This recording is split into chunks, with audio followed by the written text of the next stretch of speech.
Hi everyone. Today, let me explain the introduction to archaeology of knowledge in a very simple manner. Traditional historians had a tendency to view history as a single continuous line that focused on one central idea. They believed that history, human consciousness, and ideas progress gradually through continuity, origins, and development. Foucault challenges this approach. He argues that instead of assuming continuity, origins, consciousness, and linear development as the basis of history, historians should study discontinuities, ruptures, thresholds, and transformations that shape historical change. He does not ask historians to ignore political events, wars, or literary movements, but argues that these are only one layer of history. Rather than stopping with surface political events, historians should dig deeper and examine the underlying transformations in knowledge, science, economy, society, culture, language, and institutions that made those political and social changes possible. They should analyze whether these different fields change slowly or rapidly, whether all system of thought disappeared and new ones emerged, and how these different historical series interacted with one another. Foucault also redefines the role of documents. Traditional historians treated documents merely as tools or evidence through which they reconstructed the past. Modern historians, however, should treat the document not only as evidence but also as an object of historical analysis in itself. A document has its own history. Historians must ask what rules made such documents possible, why they were produced, how they were organized, and how they can be grouped into different series. This is why Foucault says that earlier history transformed monuments into documents, whereas modern history transforms documents into monuments. He further rejects the idea of total history, which attempts to explain an entire historical period through one common principle or central meaning. Instead, he proposes general history, which studies different historical series such as economy, politics, science, society, language, religion, and culture, along with the relationships between these series.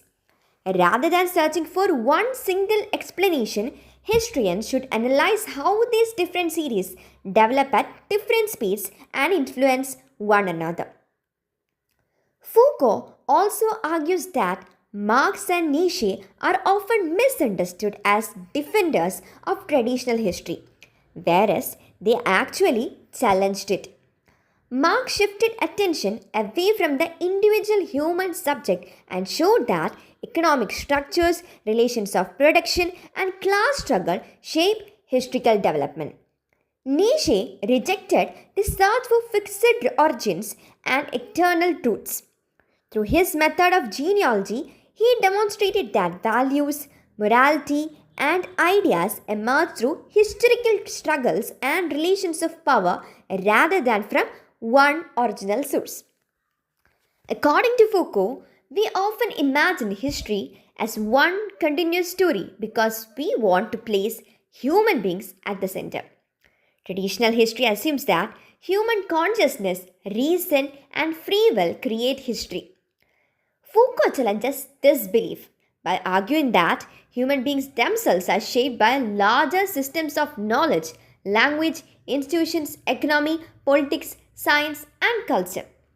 Thus, history should not be understood simply as the story of human progress, but as a network of different systems, relations, and transformations that make certain ways of thinking and acting possible.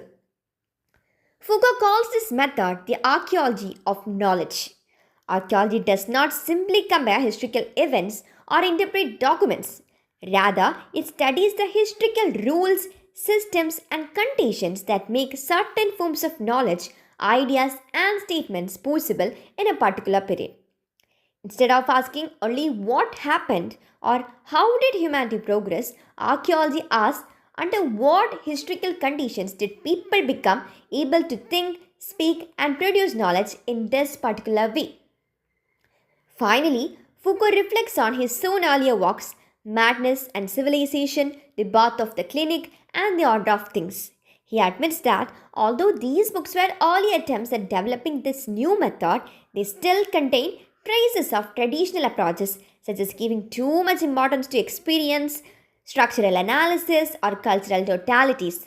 Through the archaeology of knowledge, he attempts to clarify his method more systematically and free it from anthropocentric and traditional assumptions. In short, Foucault transforms the study of history from the search for continuity, origins, and a single unified meaning into the study of discontinuities, series, transformations, and the historical conditions that make knowledge possible. History